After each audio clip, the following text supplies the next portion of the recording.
I was alive, but according to my family, I was already dead.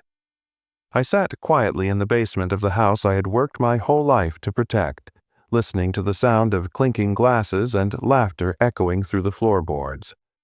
They were upstairs, gathered around my dining table celebrating my death. My own brother, my sister, even my son, people I once trusted more than anyone, were raising toasts to my memory as if I were lying in a grave instead of just a few feet below them. At first, I thought I misheard, but then I caught every word. Mark, my brother, laughed about finally being able to take over the house. Linda joked about auctioning off my belongings, the same furniture our parents once cherished.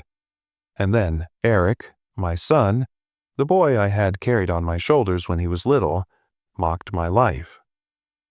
"At least we can use his money for something fun," he said, and everyone laughed. My hands shook as I gripped the small video camera I had hidden with me. I had planned this moment for weeks, but nothing could prepare me for the pain of hearing my family insult my memory before my body was even cold. The truth is, I had recently survived a health scare. For a while, I looked weak, and maybe I let myself look weaker than I was. Instead of worrying about my recovery, my family started circling me like vultures. They asked about my will, about my bank accounts, about the house. Mark once slipped up and said, "When you're gone, at least this place will finally be put to use." That was the day I realized they weren't waiting to support me. They were waiting for me to disappear, so I gave them what they wanted. I let them believe I had died. I stopped showing my face in public. I let the rumors spread unchecked. My siblings told the neighbors I had passed quietly, and Eric didn't bother to correct anyone. They all slipped into the role of mourners in front of outsiders, but inside the house, behind closed doors, their masks fell away. They started talking openly about dividing my things. They talked about me as if I had been gone for years, and I listened to all of it from the basement where I had quietly stocked food, water, and the camera that would record the truth. That night's dinner was supposed to be their celebration of freedom. They laughed louder with each glass of wine, their greed spilling out with every toast. For 2 hours, I sat in the dark, every cruel word burning deeper into me. They thought I was gone, that my life meant nothing more than a pile of possessions and a check to cash. When the laughter reached its peak, I knew it was time. I stood up, camera in hand, and pushed open the basement door. The creak silenced the room. Faces drained of color as their eyes landed on me, alive, steady, and holding the proof of their betrayal. I had always believed blood was thicker than water, but what I witnessed proved me wrong. My story begins with me alive, sitting in the cold basement of my own house, listening to the sounds of my family celebrating upstairs. They weren't celebrating a birthday or an anniversary. They were celebrating my death, raising glasses of wine as they insulted my memory. They called me useless, boring, stingy, and pathetic. I sat there in the shadows with a small camera in my hands, recording every word.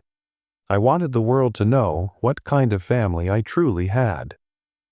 To understand how it came to this, you have to know the weeks before. I had been sick, weak enough that people assumed I didn't have much time left.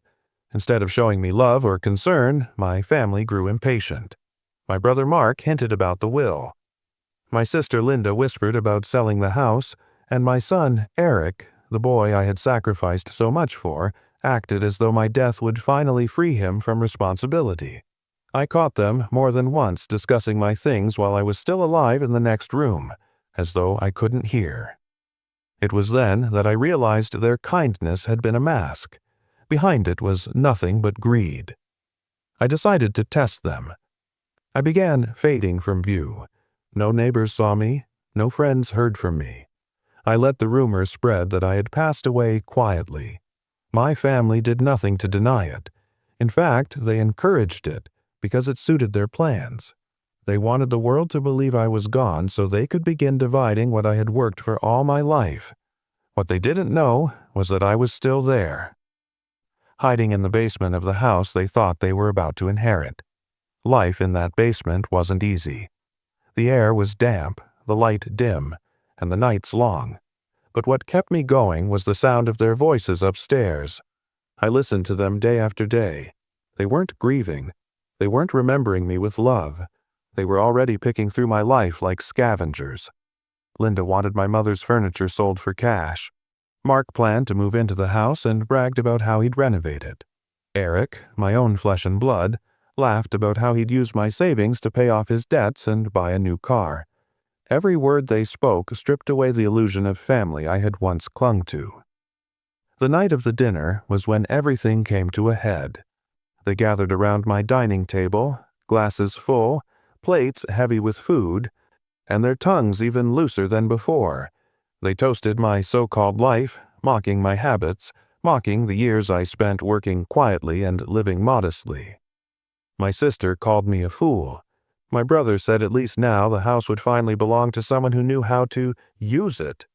And my son, my own son, laughed and said it was better I died now than later because at least he could enjoy my money while he was young.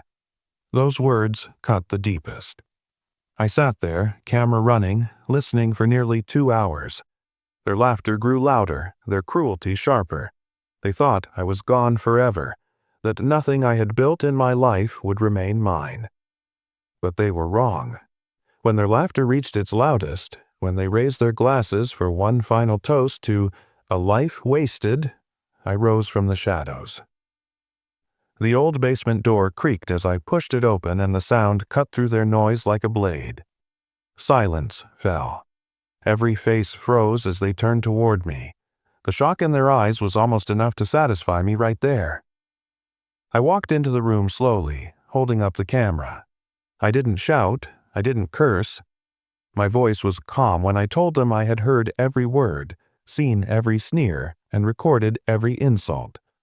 I told them the inheritance they were waiting for no longer existed. I had moved my savings, my accounts, and the deeds into a trust they would never touch. What they had been celebrating was not my death, but the death of their greedy dreams. The chaos that followed didn't matter to me. Linda shouted that I was cruel. Mark demanded to know how I could betray them. Eric, my son, begged at first and then raged when I didn't waver. They tried every angle, guilt, threats, even tears. But I had already made my choice. They had buried me in their hearts long before I walked up those basement stairs. That night I buried whatever illusion of family remained. In the end, I didn't walk into that room to reconcile or to be forgiven. I walked in to end the lie.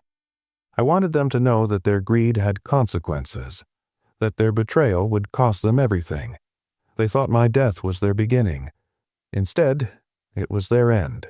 And for the first time in years, I felt alive. I never imagined my life would turn into something out of a twisted play. I worked hard, lived modestly, and believed family was my safety net. But the night I heard them celebrate my death upstairs, I realized that net was nothing more than a web, and I was the prey they had been waiting to consume. That night in the basement, my thoughts kept circling back to how it all began.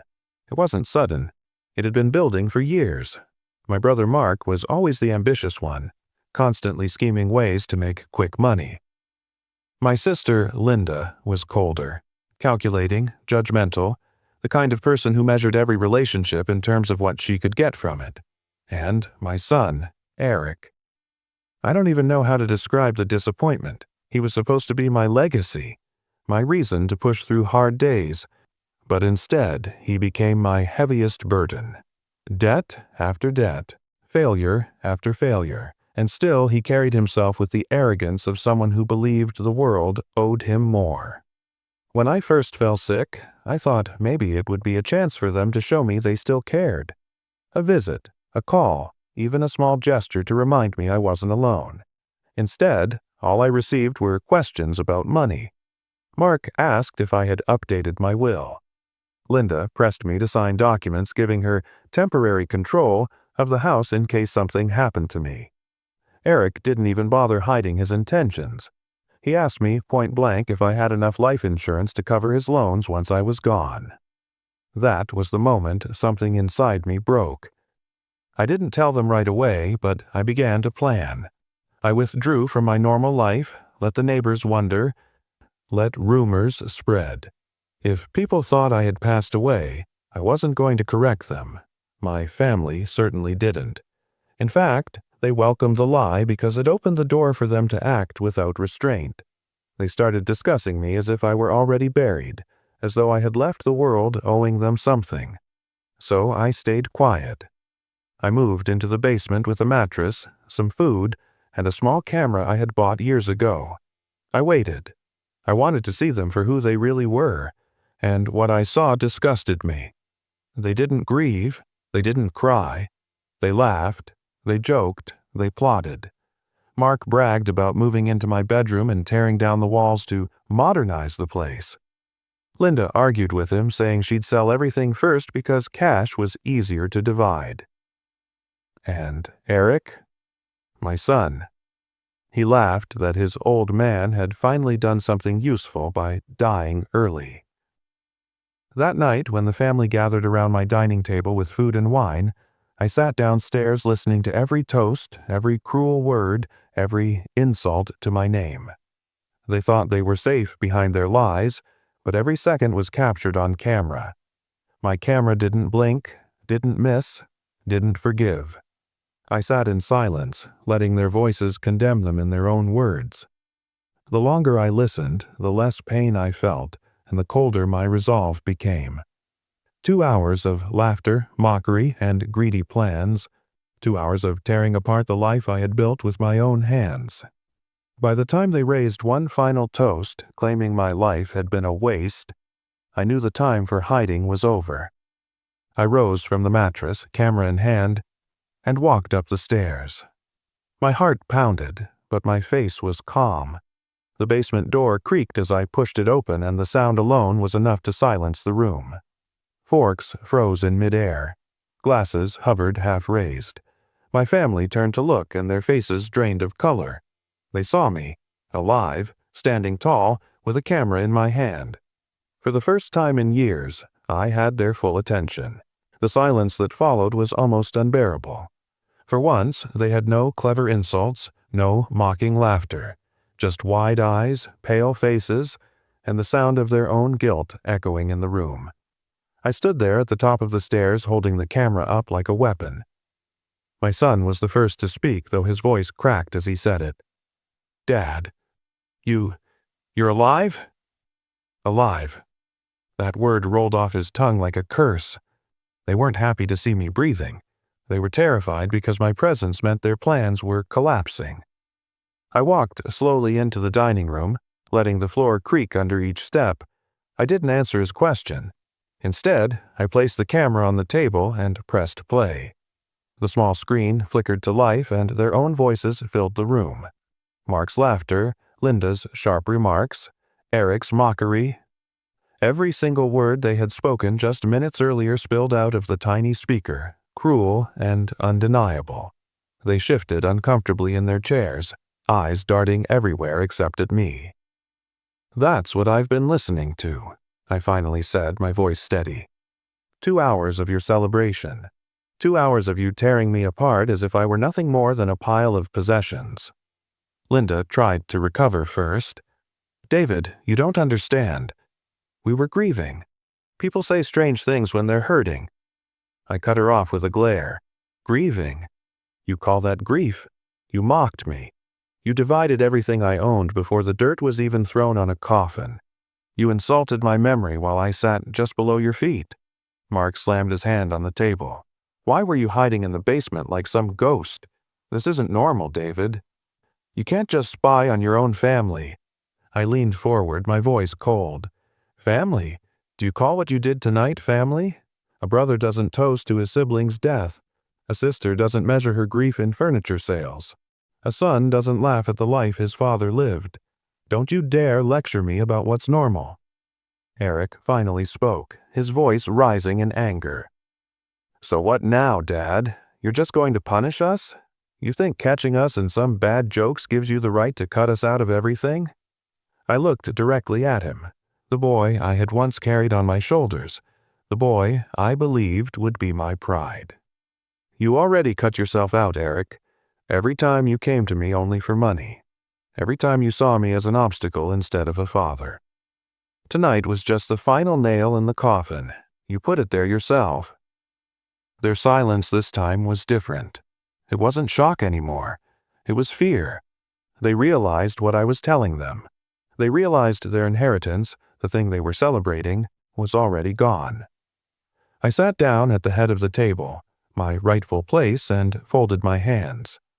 You all thought I was gone, but I was alive, I was listening, and I've acted. My savings, my accounts, everything you were drooling over, it's been moved into a trust none of you are part of. You will not see a dime." Linda gasped. "You can't do that. We're your family." I shook my head. Family isn't defined by blood. Family is love, respect, loyalty. You showed me none of those things. You don't deserve the life I built." Mark tried one last tactic, lowering his voice as if reason might save him. "David, don't do this. Think about appearances. Think about the neighbors, the rest of the family. Do you really want this to be the story people tell about you?" I met his eyes without flinching. "Let them tell whatever story they want. The truth is already recorded." I tapped the camera with my finger. "And if I choose, the world will see exactly what you are." For a long time, no one moved. They sat frozen, like thieves caught in the act, because that's exactly what they were. In that moment, I realized I didn't need to raise my voice or make threats. The truth was louder than anything I could say. I stood up, took the camera, and walked toward the door. As I opened it, I turned back one last time. "Enjoy your dinner. It's the last meal you'll ever have in this house." Their faces twisted with shock and rage, but not one of them dared to stop me. I left them in silence that night, their forks still on the table, their glasses half full. The air behind me felt heavy, like the walls themselves had absorbed their greed. For the first time in years, I didn't feel like a prisoner in my own home. I felt free. But freedom is a strange thing. It's light on the shoulders, yet heavy on the heart. As I closed the door, I wondered if there had ever been a moment when my family truly cared about me. The next morning, the calls started. My phone buzzed non-stop. Mark was the first, his voice already furious. "You think you're clever, David? You think you can cut us out after all these years? We'll fight you. We'll make sure everyone knows you're insane." I let him rant until his voice cracked. Then I said one sentence. "I have everything recorded." The silence on the other end was sweeter than any victory speech. He hung up without another word. Linda was next. She tried a softer approach, her tone dripping with false sweetness. "David, we were just confused. You have to understand, grief makes people say things they don't mean. You can't take it all so seriously. You're our brother. We love you."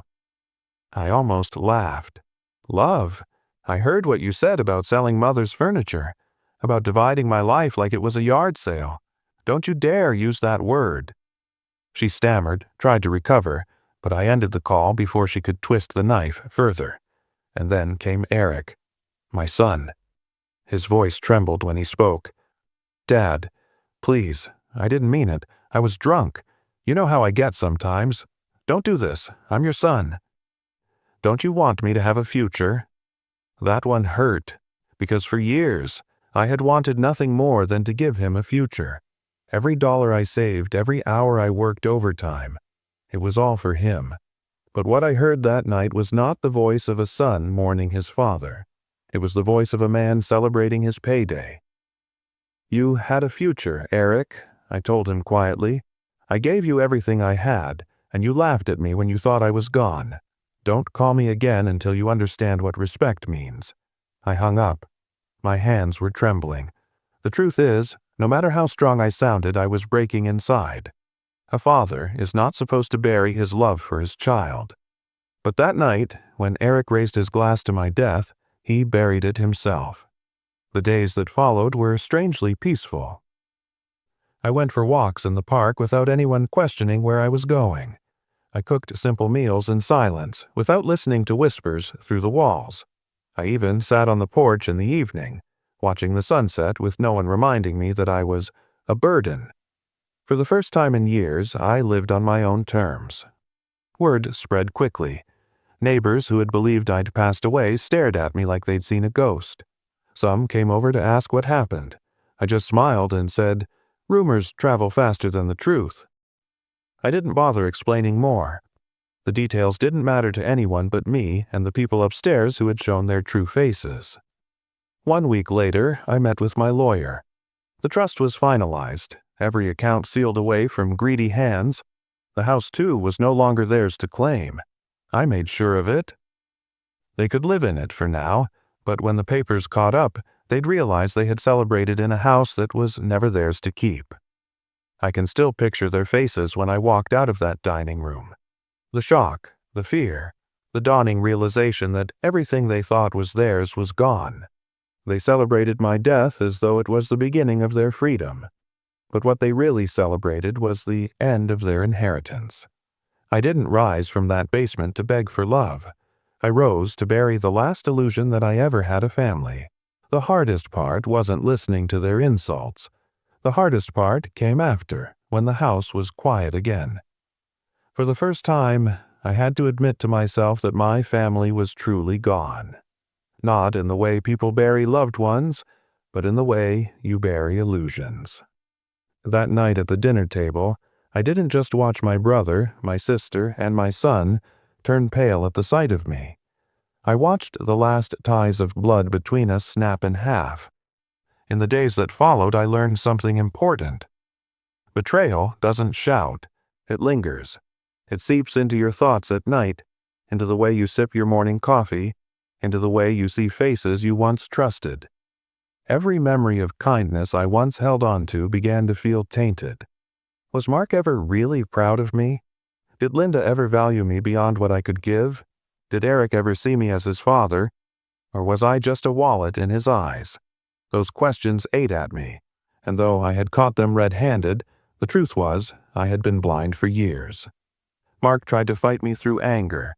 He left me voicemails, each one louder than the last, swearing he'd take me to court, that I was out of my mind, that no judge would let me rob my own family. What he didn't realize was that everything he said, every cruel laugh and greedy promise was neatly captured on my camera. If it came to a fight, his own words would destroy him before I ever had to. Linda switched her tone almost daily. One day she cried, claiming she was only caught up in the moment and never meant a word. The next day she spat venom, telling me I'd regret turning on the only family I had left. I stopped answering her calls. The more she talked, the clearer it became. She wasn't sorry for what she did. She was sorry she got caught. And then, Eric, my son. His silence lasted longer than the others. When he finally did reach out, it wasn't to apologize. It was to ask if there was still any chance I'd reconsider. He said he'd learned his lesson, that he needed help getting back on his feet. I wanted to believe him. God knows I wanted to. But I replayed his voice in my mind, the sound of him laughing, saying I'd finally done something useful by dying early. That wasn't the voice of a son mourning his father. That was the voice of a man who had already buried me. I realized something else in those quiet days. I had been living like a ghost long before I went into the basement. For years, I let them talk down to me, take from me, dismiss me. I thought silence kept the peace, but silence only fed their greed. It took pretending to be dead for me to see the truth. I had been invisible to them long before they toasted to my memory. One evening, I sat on the porch, the sun setting in orange streaks across the sky, and I thought about my late wife. She had always told me that family was a mirror. They reflect back the love you give. But staring at that sunset, I finally admitted to myself that the mirror had been shattered long ago. What stared back at me now wasn't love. It was hunger, greed, and entitlement. I didn't regret what I did. They thought my death was their beginning, but it became their end.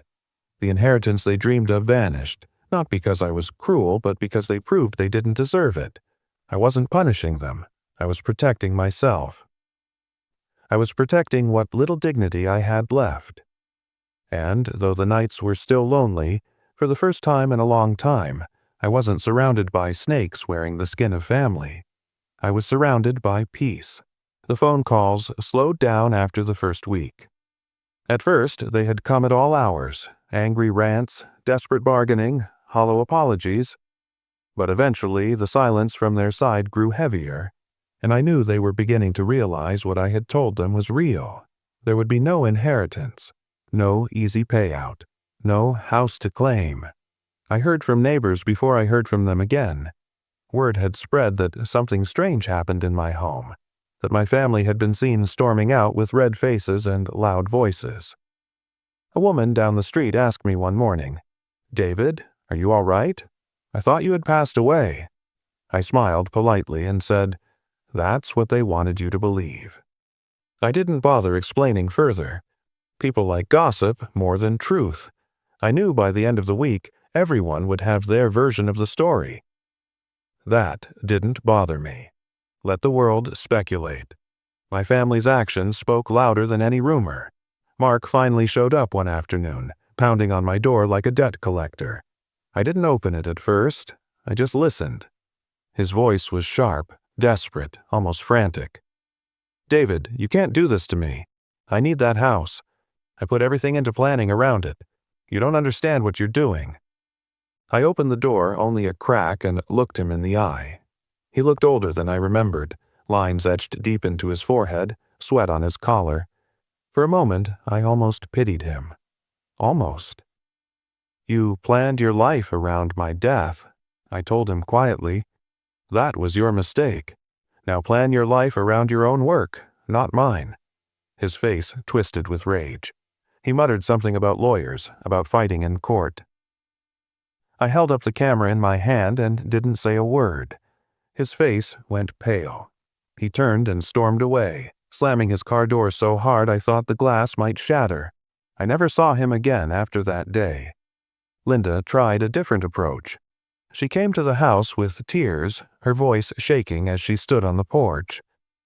"David, I was wrong. I was jealous. I didn't mean half the things I said." Her act might have fooled a stranger, but not me. I'd grown up with her schemes. I knew the difference between guilt and desperation. What she felt wasn't shame. It was hunger. Hunger for what she thought she had lost. "Linda," I said softly, "you showed me who you are when you thought I was gone. You don't get to rewrite that."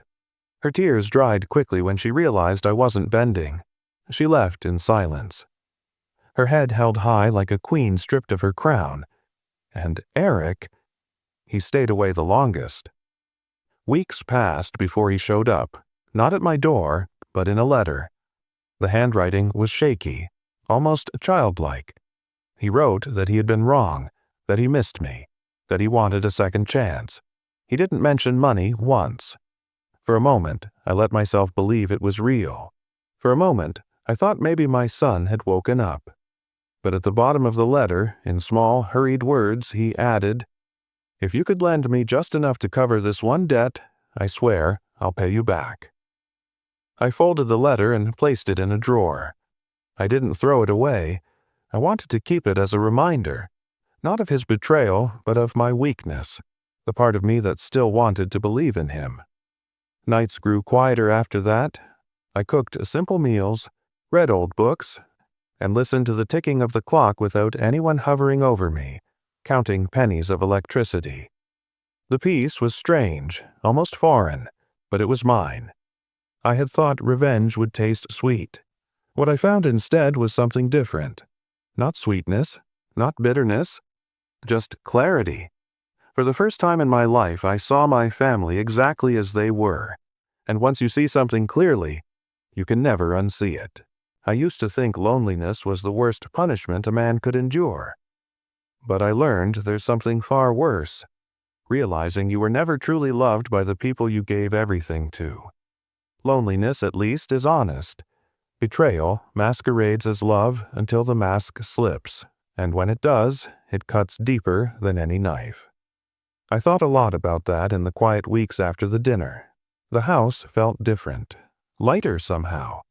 For years it had been full of their voices, their footsteps, their arguments about money, their constant little reminders that I was a burden. Now it was only me, the hum of the refrigerator, and the creak of the old wooden floors. At first it felt hollow, but then, day by day, I began to breathe easier. Sometimes I'd sit in the living room with the lights off, staring at the empty chairs where my family once sat. I would picture them as children before greed had seeped into their bones. Mark chasing me down the street with a toy truck, Linda crying when I patched up her scraped knees, Eric holding my hand on his first day of school. For a few moments, the memories softened the anger, but then I remembered their laughter that night, the way they toasted to my death, and the warmth of nostalgia froze to ice. The neighbors still whispered. I caught their stares when I went for walks, heard fragments of conversations when I passed by. I heard he faked his death, his own family. Can you imagine? People love to talk when they don't understand. And I didn't care anymore. For too long, I had lived in a cage built from other people's opinions. Now, the only truth that mattered was mine. Mark never returned after his outburst. I suppose he realized the fight wasn't worth it, not with his voice recorded in all its venom. Linda tried once more, sending a cousin to plead on her behalf, but I didn't open the door. And Eric. He sent another letter, shorter this time. Just 2 lines. I'm sorry, Dad. I really am. Please call me. I stared at that note for a long time. My hands trembled as I held it. Part of me wanted to pick up the phone, to hear his voice and believe he meant it. But I couldn't, because I knew the moment I gave him an inch, he would take everything. That's the cruelty of betrayal. It steals not only your trust in others, but your trust in yourself. I could no longer tell where my hope ended and my weakness began, and so I chose silence. I folded his note and placed it beside the first, tucked away in the drawer with other things I couldn't quite let go of. One evening, I took the camera, the same one that had captured their cruelty, and replayed the recording. I forced myself to listen to every laugh, every cruel word, every toast to my death. It hurt as much as the first time, but it also reminded me why I had done it, why I had moved my money into a trust, why I had stood at that dining table with steady hands while their faces drained of color. It wasn't revenge alone. It was survival. They would have bled me dry if I had let them. They already tried. I realized then that what I had done wasn't just for me. It was for my dignity, for my late wife's memory, for the years I had spent breaking my back so my family could live comfortably. They dishonored all of that when they laughed that night. By taking it away from them, I wasn't being cruel. I was protecting what was left of me. As the screen went dark, I set the camera down and looked around the quiet house. For the first time in a long time, I didn't feel like I was hiding. I felt like I had stepped into the open, no longer pretending, no longer lying to myself. They had celebrated my death. But in truth, that night, something else died. The part of me that still believed they would ever love me the way I loved them. The nights grew quieter, and with that quiet came a new kind of weight. For the first time in my life, I wasn't surrounded by their voices, their footsteps, their constant demands. The house felt hollow, but not in the way you'd expect after a death. It wasn't grief I felt. It was something far stranger. Freedom. I sat on the porch one evening listening to the cicadas in the trees, and it hit me. I was alive in a way I hadn't been in years. When you live with people who see you as a burden, you stop breathing fully. You measure every step, every word, every sigh because you know it will be criticized. You shrink yourself down to avoid being noticed. That's what my life had become long before I ever hid in the basement. I was a ghost in my own home, haunting the edges of conversations, keeping the peace by silencing myself. But now, In the stillness, I realized silence could belong to me. It wasn't forced upon me by their contempt. It was chosen. I could sit in the living room with no television blaring, no arguments echoing through the halls, no sharp words cutting me down. Just me, my thoughts, and the soft hum of the house. Of course it hurt. I won't pretend it didn't. Family isn't something you can shed like an old coat. Blood ties run deep, even when they're poisoned. There were moments when I felt the ache of loneliness so sharply it took my breath away. I'd catch myself expecting to hear Eric's voice, even if it was mocking. I'd remember Mark as a boy, chasing me down the street, or Linda's laughter when she was young and innocent. For brief seconds, I almost convinced myself that maybe I had been too harsh. Maybe I had overreacted. But then, like a cruel reminder, the sound of their voices from that dinner would replay in my mind. The way they laughed at me. The way they raised their glasses to my death. Those memories stripped away the softness and reminded me of the truth. They didn't lose me that night. They had already lost me long before when they chose greed over love. I spent my mornings walking through the park. The fresh air tasted different, as if I'd been holding my breath for years and was finally learning to breathe again. I noticed little things I'd ignored before. The way sunlight fell through the leaves, the way children laughed without care, the way old couples sat on benches holding hands. For a long time, I had thought my life was over, that without my family, I had nothing. But those walks reminded me that life was still there, waiting for me to claim it. At home, I began cooking meals again, not for anyone else, but for myself. I dusted off books I hadn't touched in decades, stories I once loved but had abandoned in the chaos of trying to keep everyone else afloat.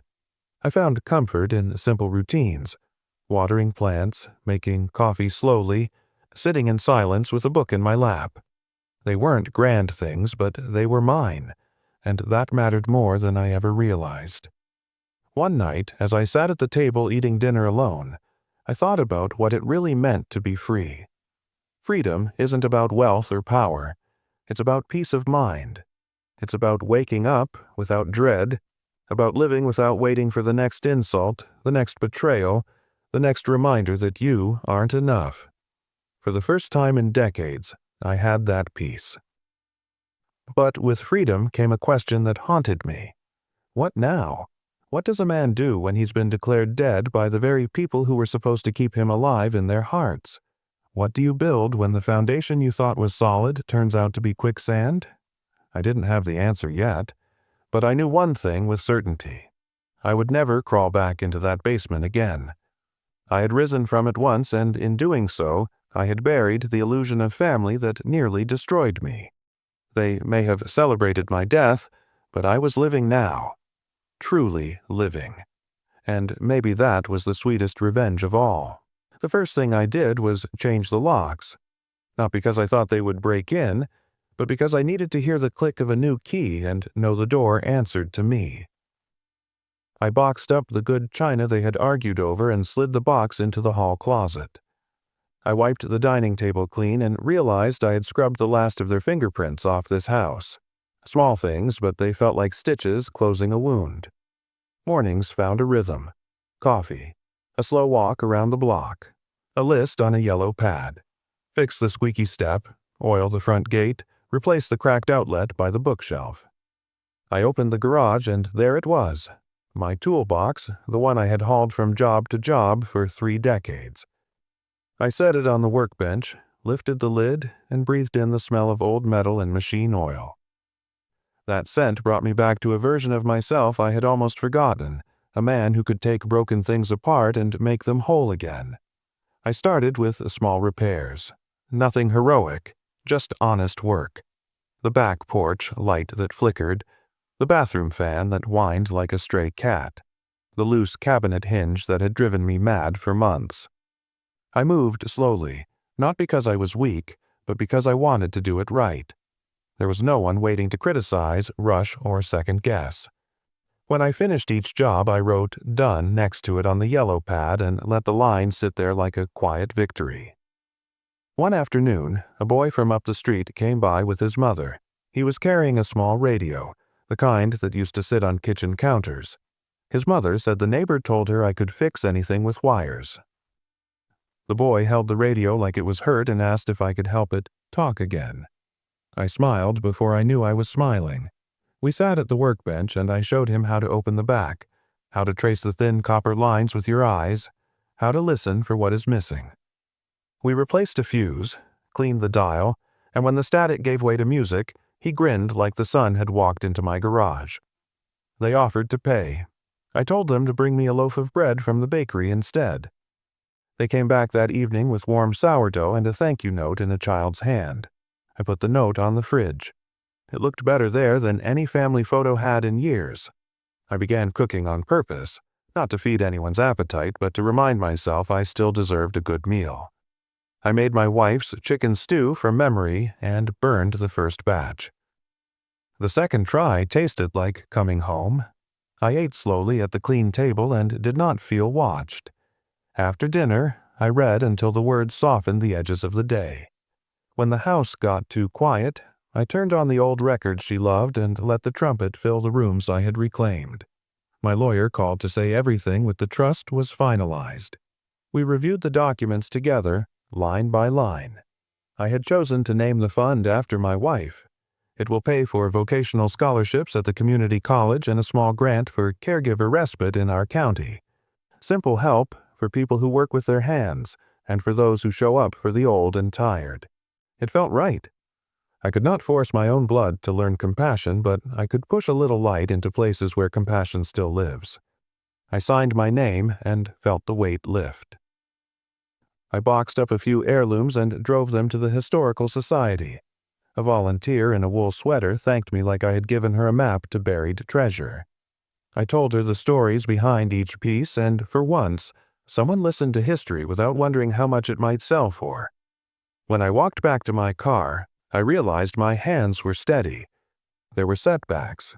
Some nights the house hummed and I heard echoes that were not there, laughter that had never belonged to love, footsteps I had trained myself to fear.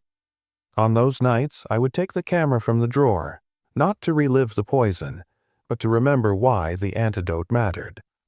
Then I would put it away again and stand at the kitchen sink, breathing until the taste of metal left my tongue. A letter arrived from Eric. No plea this time, just 6 sentences. He said he was in a program, that he was sorry, that he understood if I could not forgive him. He promised not to ask for money. He asked me to take care of myself. I read it twice and felt something tilt inside me. Not forgiveness, not yet, but the space where forgiveness could someday stand if I chose to build it. I put his letter with the others, tied the bundle with twine, and placed it in the drawer beside the camera. Boundaries are not walls. They are doors you keep the key to. I took down the heavy drapes and let the light in. I repainted the hallway. I planted tomatoes in a raised bed out back and tucked basil in the corners like a secret. On Sundays, I walked to the farmer's market and bought peaches that bruised if you looked at them wrong, then ate one over the sink with juice running down my wrist. The world kept offering small proofs that it was still good, and I kept saying yes. One evening, I sat on the front steps with a mug of tea and watched the street settle into itself. A dog barked. Someone's wind chimes argued softly with the breeze. My porch light clicked on and cast a gentle circle around my feet. It struck me then that I had spent years waiting for permission to live in the house I paid for. I had given that permission away without knowing it. Now I had taken it back. They celebrated my death. I rebuilt my life, piece by piece, room by room, meal by meal. Not to show them anything, but to remember who I am when no one is measuring my worth in dollars and deeds. The house is quiet, and for the first time, the quiet is kind. Family is a word people throw around carelessly, like it's a shield against accountability. We're family, they say, as if those 2 words are enough to excuse betrayal, cruelty, or neglect. For most of my life, I believed it too. I told myself that no matter what, blood was unshakable. But when I sat in that basement listening to my own brother, my own sister, and my own son celebrate my death, I finally understood. Family isn't defined by blood.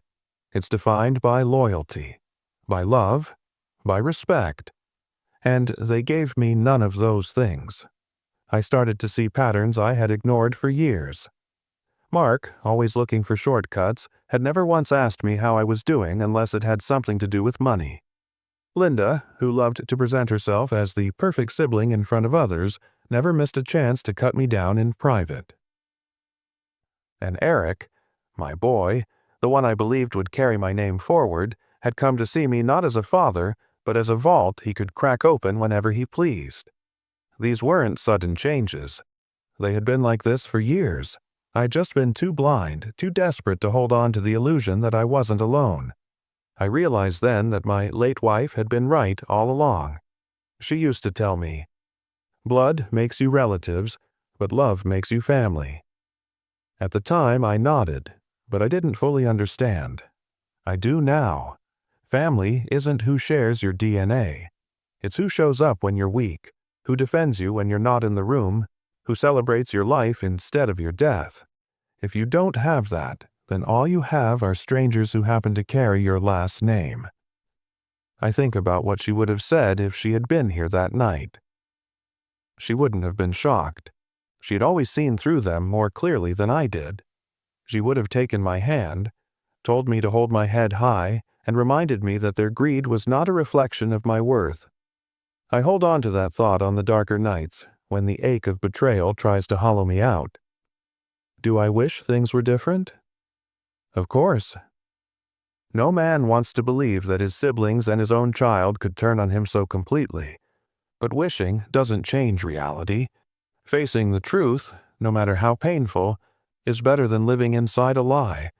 They buried me in their hearts long before that dinner. All I did was finally return the favor. In the weeks since, I've begun to rebuild my idea of family. It's no longer tied to the people who share my blood. It's the neighbor who brings me a warm pie and asks about my day. It's the boy down the street who grinned when we fixed his radio together. It's the librarian who sets aside books she thinks I might like. These are small gestures, but they are rooted in care, not greed. And that's more family than I ever had sitting at my own dinner table. There's a strange kind of freedom in letting go. I don't owe Mark my loyalty just because he's my brother.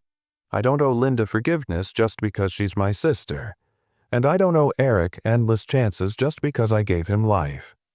Love is earned, not owed. Respect is mutual, not automatic. Family, real family, is a choice we make every day to stand by each other. They chose greed. I chose peace. Sometimes I wonder what will happen to them when the full reality sets in, that everything they toasted to that night is gone forever. Maybe they'll blame me. Maybe they'll blame each other. But I don't spend sleepless nights worrying about it anymore. Their choices are theirs to carry. Mine are mine. I've stopped mourning the family I thought I had. In truth, they died to me the moment they celebrated my death. And from those ashes, I've built something stronger. A belief that I deserve more than conditional love. A belief that my worth is not measured by what I can give away. Family isn't blood. Family is who keeps your name safe when you're not there to defend it. And by that definition, I was never truly theirs, and they were never truly mine. The night they raised their glasses to celebrate my death, I thought I had lost everything. I sat in the basement, listening to the people I loved most in this world laugh at the thought of me being gone. At first, it broke me. My chest felt hollow, my hands shook, and I wondered if my life had truly been nothing more than a burden to them. But when I walked up those stairs and saw their faces drain of color, I realized something important. I hadn't lost everything. I had finally lost nothing, because nothing is exactly what their love had been. People like to imagine betrayal is sudden, but it isn't. It's slow. It's built brick by brick over years of small cuts, unspoken slights, and conditional love. That night at the table was just the final layer. They buried me long before I walked out of that basement, and in a way, Maybe I needed to see it with my own eyes to believe it. The truth is ugly, but it's freeing. They thought my death meant their freedom. They thought they could finally divide what I had built, carve up the home I had poured my sweat into, spend the savings I had scraped together with my wife's memory beside me. But when I stood before them with the camera in my hand, I showed them the truth. They hadn't inherited my life. They had inherited the consequences of their own greed. I've been asked if I regret it. If I regret faking my death, hiding away, recording my family in their darkest hour. My answer is simple, no. Because what they showed me that night was not created by me. It was revealed by them. All I did was hold up the mirror. They recoiled because they didn't like what they saw. And instead of changing, they blamed the mirror. That's not my burden to carry anymore. Life after betrayal is strange. You grieve people who are still alive. You mourn the father, the brother, the sister you thought you had, not the ones you actually do. But grief passes, and in its place comes something else. Clarity. I wake up in the morning now and make my coffee without dread. I step outside and feel the air on my face without wondering what insult is waiting for me inside. I walk through my house and know that every corner is mine, not claimed by people who saw me as a paycheck. That is peace, and peace is worth more than any inheritance. I know they'll never forgive me for what I did. Mark will rage until the day he dies. Linda will twist the story to make herself the victim. Eric will keep writing letters until he finds someone else to fund his mistakes. That's fine. They can live with the story they tell themselves. I'll live with the truth. And the truth is, I'm better off without them. Sometimes, late at night, I replay that moment when I opened the basement door. The look on their faces. The way the laughter died in their throats. The silence that fell like a hammer. That was the moment I stopped being their victim. That was the moment I buried the illusion that family means unconditional love. It doesn't. It means choice. And I chose to walk away. They celebrated my death, but what they really celebrated was their own downfall. And when I rose from that basement, I didn't rise as the broken man they remembered. I rose as someone reborn, someone who finally understood that survival isn't about holding on to people who poison you. Survival is about letting them go. So if you want to know how my story ends, it ends like this. My family lost their inheritance, but I gained my freedom. They toasted to my death, but I walked upstairs and found life waiting for me. And though I sit here now without them, I sit with something stronger than their false love. I sit with peace, dignity, and the knowledge that I am still here, alive, standing, breathing, and for me, that is enough.